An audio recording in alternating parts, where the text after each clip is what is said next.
I listened to the conference call with Tony. There wasn't much news coming out of there. You know what? There was one thing that if I was on this call, I would have asked. And I was positive one of the reporters would ask it. And there were some dumb questions on this call. There are always dumb questions yeah. because you kind of open it up to certain sites and whatnot. Yeah, and then like stuff like, oh, why is Hangman so awesome? Like stuff like that. Like yes, yeah. There's a lot of how am I gonna put this? Talk radio becomes very boring. Yeah. Once you get to caller questions, because it's either they want affirmation from the host, or they want to call him an idiot. One of the two.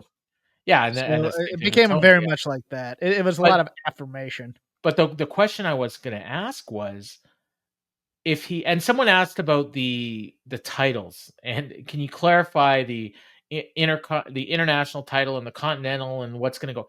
And Tony gave like a 5-minute answer that didn't clear anything up and probably gave more questions than answers. But good. I want him to confuse people on that. But my question would have been, and I still don't know the answer to this, and I've had people tell me different things. What goes on with the winner of the Casino Gauntlet? Is it a Money in the Bank like Christian last year, or is it you get your shot at All Out, you get your shot at Dynasty, whatever? Because all it says in the thing is gets a guaranteed world title shot. Correct. And that is the same wording he used last year with Christian. And they're scared to death to make it a Money in the Bank thing because they find it cheap. Well, no. They're not scared to make it. The fans might make it feel they're not scared to make it a Money in the Bank. They're scared to tell people it's a Money in the Bank. Okay. Even though it is. I think. I don't know, but I think it is. And if MJF gets it, it's definitely going to be that. If it's somebody else, I could see. Like today I thought, well, I was thinking Kyle Fletcher might, but then I forgot that he was in that TNT title match. But I almost rather he was in this and got it. Because, man, I watched Kyle Fletcher today. And we'll talk about it when we go over the show. But my God, that guy might be the best working heel in the business right now. I had a question. Sure. Mr. Khan, done a phenomenal job building up AEW, getting this great TV contract.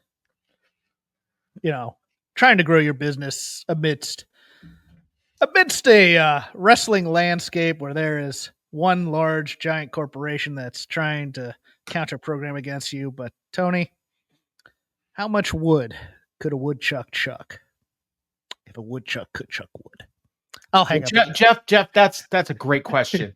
And that's how you always start. I want to answer that. And the fact is our great partners at Warner Brothers Discovery and Max have given us this platform to which we can present this awesome professional wrestling. And on Saturday, we're going to have this All In, which is our signature pay-per-view of the year. And before that, we've got Ring of Honor, Supercard of Honor, which is an annual tradition on Friday night at the Curtis Caldwell Center, where I brought the Briscoes in. And this was one of the favorite matches I've ever promoted, Briscoes versus FTR. And every time I'm back in Dallas and I'm at the Curtis Caldwell Center, I remember that night and that match. And I have these great memories. And I talked with Mark Briscoe about this earlier today. And Mark Briscoe told me, if a woodchuck could chuck wood.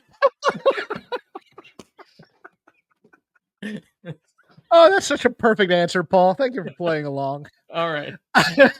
Did you catch the end of the rap last night on also on this? No, I did not. There was a run-in from Uncle Paul Levesque. And he was talking about, he wanted to clear up some misconceptions that Keela and Scott had about the pay-per-view White of Champions. And also... did you say White of Champions? Sorry, Freudian slip.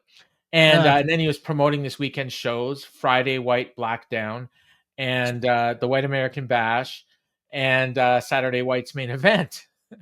So, and then they asked him about Sunday, and he said, well, he's really looking forward to going to the show with, Stephanie, and Shane's going to be there, and they're even bringing their kids, and they're going to have a great time at Beyonce's show on Sunday. And then they asked about the pay-per-view, and he wasn't aware of the pay-per-view. He put about as much thought into that. So, yeah.